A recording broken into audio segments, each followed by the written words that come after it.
بسم اللہ الرحمن الرحیم۔ حضرت محمد صلی اللہ علیہ وسلم کی وفات کو بھی 50 برس ہی گزرے تھے کہ 61 ہجری میں عراق شہر کوفہ سے کچھ فاصلے پر کربلا کے مقام پر یزید کے لشکر نے حضرت امام حسین کو ان کے اہل و عیال اور رفقا سمیت شہید کر دیا۔ خلافت کا 30 سالہ دور حضرت امام حسن رضی اللہ تعالیٰ عنہ پر مکمل ہو چکا تھا اور پھر بادشاہت کی ابتدا حضرت امیر معاویہ رضی اللہ تعالیٰ عنہ سے ہوئی۔ 60 ہجری حضرت امیر معاویہ کا انتقال ہوا اور یزید ان کا جانشین بنا۔ تخت پر بیٹھتے ہی سب سے اہم مسئلہ حضرت امام حسین، حضرت عبداللہ بن زبیر اور حضرت عبداللہ بن عمر سے بیعت لینے کا تھا، کیونکہ ان حضرات نے یزید کو امیر معاویہ کا ولی عہد تسلیم نہیں کیا تھا۔ اس کے علاوہ یزید کو یہ بھی خطرہ تھا کہ کہیں ان میں سے کوئی خلافت کا دعویٰ نہ کر دے، اور کہیں اگر ایسا ہوا تو حجاز مقدس میرے خلاف اٹھ کھڑا ہوگا، اور اس صورت میں عراق میں بھی بغاوت کا سخت اندیشہ تھا۔ چنانچہ اس نے اپنی حکومت کی بقا اور حفاظت کے لیے ان سے بیعت لینا ضروری سمجھا۔ اس نے مدینہ منورہ کے گورنر ولید بن عقبہ کو حضرت امیر معاویہ کی وفات کی خبر دی اور ساتھ ہی ان حضرات سے بیعت لینے کی سخت تاکیدی حکم بھیجا۔ ولید نے حضرت امام حسین کو حضرت امیر معاویہ کی وفات کی خبر دی اور یزید کی بیعت کے لیے کہا۔ آپ رضی اللہ تعالیٰ عنہ نے تعزیت کے بعد فرمایا کہ میرے جیسا آدمی اس طرح چھپ کر بیعت نہیں کر سکتا، نہ میرے لیے اس طرح چھپ کر بیعت کرنا مناسب ہے۔ اگر آپ باہر نکل کر عام لوگوں کو اور ان کے ساتھ ہمیں بھی دعوت دیں تو یہ مناسب ہوگا۔ یزید کی بیعت امام حسین کو قلبی طور پر سخت ناپسند تھی، کیونکہ وہ نااہل تھا۔ اس کا تقرر بھی اسلامی اصولوں کے خلاف تھا، اس لیے آپ اس کے خلاف تھے۔ دوسری طرف حالات بھی اجازت نہیں دے رہے تھے کہ آپ اعلیٰ اعلان اس کے خلاف آواز بلند کریں، اس لیے آپ نے ایک فیصلہ کیا۔ 28 رجب کو آپ نے مدینہ چھوڑنے کا فیصلہ کیا، کیونکہ مدینہ کے حالات ایسے نہیں تھے کہ یہاں رہا جائے۔ آپ اپنے اہل و عیال اور عزیز و اقارب کو ساتھ لے کر مدینہ منورہ سے مکہ کی طرف ہجرت فرمائی۔ 3 شعبان کو آپ مکہ پہنچے۔ آپ کے مکہ مکرمہ پہنچنے کی خبر سن کر لوگ جوک در جوک آپ کی خدمت میں حاضر ہو کر زیارت کا شرف حاصل کرنے لگے۔ جب اہل کوفہ کو حضرت امیر معاویہ کے انتقال کی خبر ملی اور انہیں اس بات کا علم ہوا کہ حضرت امام حسین نے یزید کی بیعت سے انکار کر دیا، تو انہوں نے امام حسین کے نام ہزاروں کی تعداد میں خطوط لکھے کہ آپ جلد از جلد کوفہ تشریف لے آئیں۔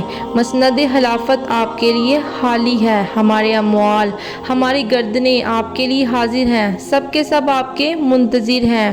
آپ کے سوا ہمارا کوئی امام نہیں، آپ کی مدد کے لیے ہزاروں کا لشکر حاضر ہے۔ حضرت امام حسین نے جب کوفہ والوں کے خطوط میں ان کے جذبات و محبت، جان و مال قربان کرنے کی تمنا اور کوفہ آنے کی التجاؤں کو دیکھا تو فیصلہ کیا کہ حالات معلوم کرنے کے لیے اپنے چچا زاد بھائی حضرت مسلم بن عقیل رضی اللہ تعالیٰ عنہ کو بھیجا جائے۔ چنانچہ آپ نے انہیں اہل کوفہ کے نام ایک خط دیا اور فرمایا کہ آپ کوفہ جا کر حالات کا صحیح اندازہ لگا کر ہمیں اطلاع دیں۔ اگر حالات سازگار ہو تو میں بھی آ جاؤں گا، اور اگر حالات نامناسب ہوں تو آپ بھی واپس تشریف لے آئیں۔ اگرچہ امام حسین کی شہادت کی خبر مشہور تھی اور کوفہ کی بے وفائی کا پہلے بھی تجربہ ہو چکا تھا، مگر جب یزید بادشاہ بن گیا تو اس کی حکومت دین اسلام کے لیے خطرہ تھی۔ وہ طرح طرح کی تدبیروں سے چاہتا تھا کہ لوگ اس کی بیعت کر لیں۔ ان حالات میں کوفہ والوں کی طرف سے امام حسین سے طلب بیعت ہونا امام پر لازم کرتا ہے کہ ان کی درخواست قبول فرمائیں۔ جب ایک قوم ظالم اور فاسق کی بیعت پر راضی نہ ہو اور صاحب اہل سے درخواست بیعت کرے، اس پر اگر وہ اس کی استدعا قبول نہ کرے تو اس کی معنی ہوتے ہیں کہ وہ اس قوم کو اس جابر کے حوالے کرنا چاہتا ہے۔ اگر اس وقت کوفہ والوں کی درخواست قبول نہ فرماتے تو بارگاہ الہی میں کوفہ والوں کی اس مطالبے کا امام حسین کے پاس کیا جواب ہوتا؟ یہ مسئلہ ایسا درپیش آیا جس کا حل اس کے سوا کچھ نہ تھا کہ امام حسین ان کی دعوت پر لبیک فرمائیں۔ اگرچہ صحابہ کرام حضرت ابن عباس، حضرت ابن عمر، حضرت جابر، حضرت ابو سعید امام حسین کی اس رائے سے اتفاق نہیں کرتے تھے اور انہیں کوفہ والوں کے وعدوں کا بھی اعتبار نہ تھا۔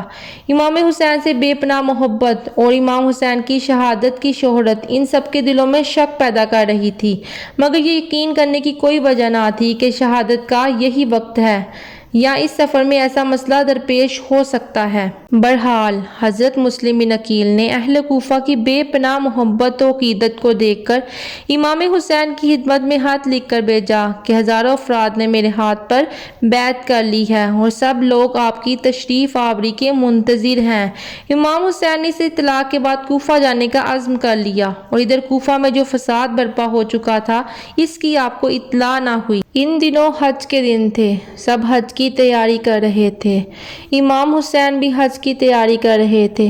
ایک دم آپ نے حج کو عمرے میں بدل کر مکہ سے روانگی کا فیصلہ کیا۔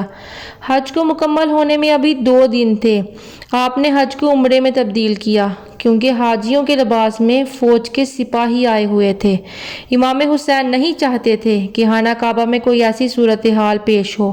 پہلے آپ کو مدینہ چھوڑنا پڑا اور اب مکہ سے جا رہے ہیں اور حج کیے بغیر جا رہے ہیں۔ مکہ سے روانہ ہوتے ہوئے آپ نے فرمایا، موت فرزند آدم کے گلے کا ہار ہے۔ مجھے اپنے اسلاف سے ملاقات کا اتنا ہی اشتیاق ہے جتنا یعقوب کو یوسف سے ملنے کا اشتیاق تھا۔